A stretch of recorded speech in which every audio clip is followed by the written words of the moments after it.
Our God is an awesome God. I would like to tell you a true story. A man on a commuter train kept gazing out of the window and saying, "Awesome, just awesome." Well, what was he looking at? Rundown apartment buildings and rubbish spilling over onto the pavement. After hearing him say, "Awesome," 4 or 5 more times, the lady beside him remarked, "Doesn't look too awesome to me." Whereupon the man replied, "I have been blind for the past 30 years, but through the skill of a surgeon, the generosity of a donor, and a corneal transplant, I have been given the gift of 2 new eyes. And so, to me, everything I see is just awesome." So, I wonder what you see. Can you see treasure hidden in a field? Can you see a pearl and recognize its value? Do you know what is awesome? Well, the universe is big. Really, really big. There are around 140 billion galaxies in the visible universe, and if each galaxy was the size of a peanut, then there would be enough peanuts to fill the Royal Albert Hall. Completely, fill it completely up, and even spill out onto the pavement outside.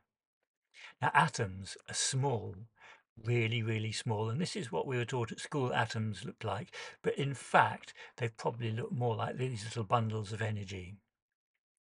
Anyway, a typical atom has a diameter of very small, and Avocado calculated that in 2 grams of hydrogen there were 6 times an awful lot of atoms. Now, 2 grams of hydrogen is roughly the size of around 4 peanuts.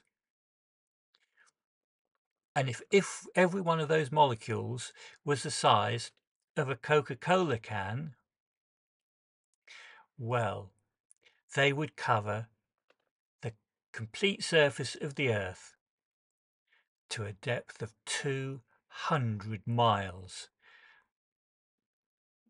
And, a bit different, did you know there are more possible iterations of a game of chess than there are atoms in the known universe? This is called the Shannon number. And did you know that if you were to remove all the empty space from between the atoms that make up every human being on Earth, then the entire world's population could fit into an apple? And I think it would probably be a very heavy apple. Now, this is a picture of my awesome granddaughter at 12 days old. Also awesome is that God chose to become a helpless little baby. As a granddad, I want to provide the very best for my granddaughter. So, did God the Father provide the very best things for his son? Well, the mother was an unmarried teenage peasant girl, and he was born in a stable. He was greeted by smelly shepherds and strange foreigners bringing weird stuff. He grew up in a village known for breeding terrorists. His father was a builder stroke carpenter who disappeared before he was 30, and his friends were fishermen, tax collectors, and other low-life.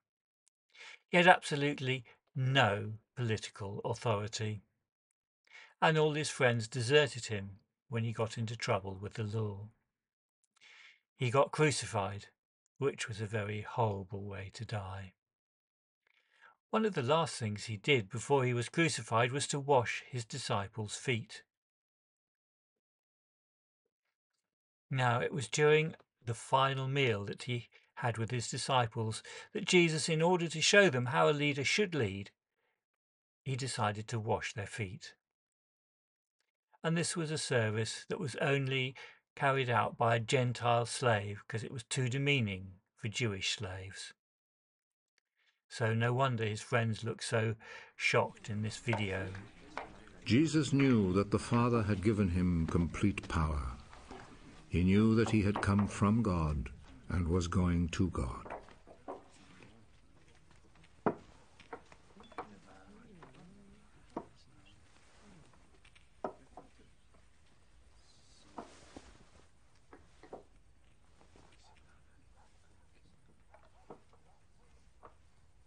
So he rose from the table, took off his outer garment, and tied a towel round his waist.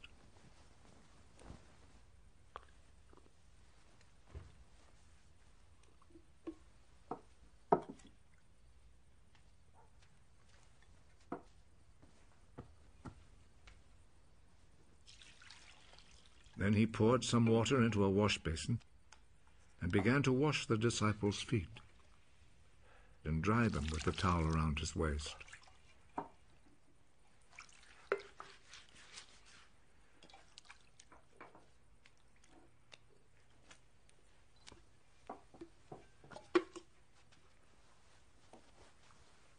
He came to Simon Peter. Are you going to wash my feet, Lord? You do not understand now what I am doing, but you will understand later. Never, at any time, will you wash my feet. If I do not wash your feet, you will no longer be my disciple. Lord,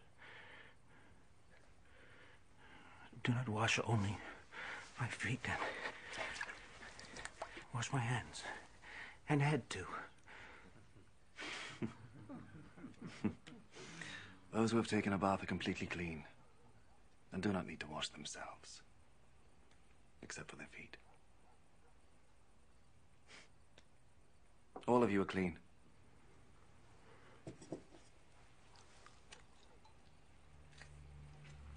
All except one. Jesus already knew who was going to betray him. That is why he said, "All of you except one are clean." So, did God get it wrong? Or does he enjoy doing the unexpected? After all, Jesus' birth was heralded by angels. And Jesus had command over nature and command over sickness and also command over death and also demons. If God could have got it wrong for his son, maybe he can get it wrong for you. But if he got it right, then this is a different sort of awesomeness. Is that awesome or not? Here is another true story. This is St Nicholas Church, Morton, in Dorset. In 1940, during the Second World War, it received a direct hit from a bomb intended for a local military base, and it had all its windows blown out. And this is Lawrence Whistler, who was a very famous glass engraver, and he was commissioned to create 12 engraved windows to replace those damaged by the bomb blast. These are some of the engravings depicting creation and nature, and really have to be seen from within the church to appreciate how magnificent they are. He also created a 13th window, which he called the Forgiveness Window. This was a window depicting Judas Iscariot. In a letter, Whistler made the point that many medieval churches often had uncouth and unholy figures sculptured on the outside, as if in contrast with the holy scenes on the inside. He went on to refer to the 13th window near the south-east corner of the church, which was glazed but walled up. Whistler went on to say he would like to engrave on that window, to be seen only from the outside, a shadowy figure, not clearly defined but sketchy, of Judas hanging with the 30 pieces of silver falling from his hand, and turning into flowers on the ground. That would be the point, a hint that possibly even Judas might at the moment of death have sought and found God's forgiveness. Whistler engraved the window, but the church administrators at the time refused to have the window installed, and it was loaned to the County Museum in Dorchester in 1993. There it remained until 2013, which was 13 years after Whistler's death, when a change in the church administration allowed the engraving to be finally installed where Whistler intended it to be. We are so conditioned to believe in the unforgivable evil of Judas that we find it hard to believe that he would have been forgiven had he asked. And this is another true story. After the Columbine High School massacre, there was a man who felt led to construct life-size memorial crosses for the victims of the shooting and place them on a hill. Everyone thought that was great, except that he also made 2 crosses for the 2 shooters. There was an outrage over that, and one of the fathers of the victims took 2 of the crosses down. The man who made the crosses then came back and he took them all down. If there are some things for which there can be no forgiveness, then we are all doomed. If God wanted to forgive Judas, if he had asked, and if God wanted to forgive the 2 shooters, if they had asked, then surely he wants to forgive you if you ask. And that is awesome. The only thing stopping him restoring his relationship with you is you. How awesome is that? So, in summary, what do you see now? Do you see treasure? A pearl? God is not just awesomely creative in big things and little things. He is awesomely humble and awesomely caring for you.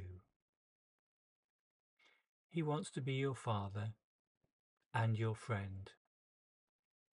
Will you let him be those things for you? And finally, here is a video that shows me that all of creation speaks of his awesome glory.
of tilled earth just after the rain. A rainbow, dazzling natural colors. The sight of a hawk as it circles in the thermal drafts of summer. A flock of Canada geese flying in perfect formation.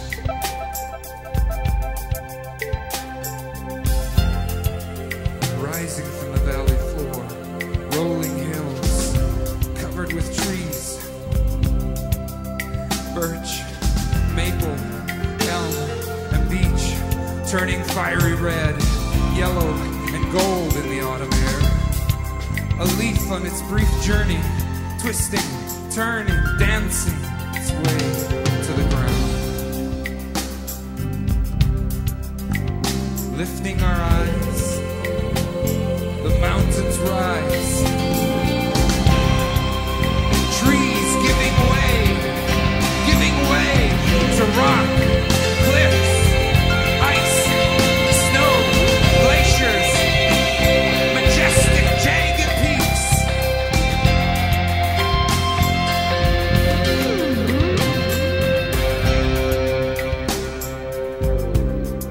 And as the sun slips behind the horizon and night falls,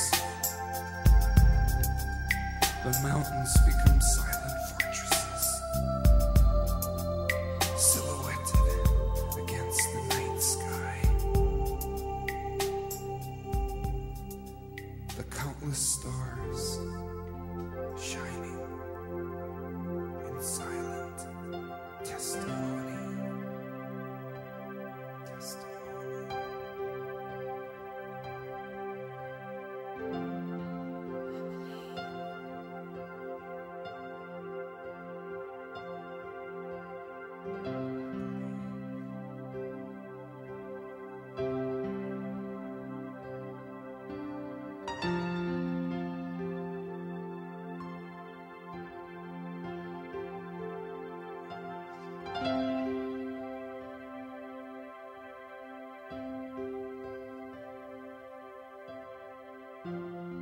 Snowflakes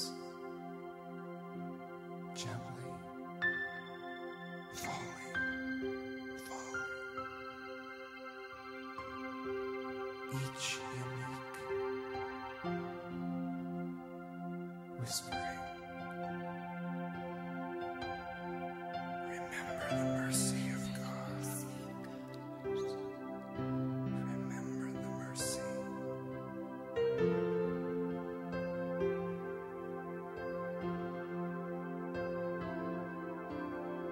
Covering all the world in white. And then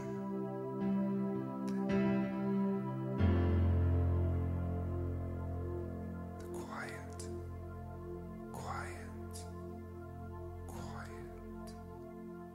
of creation.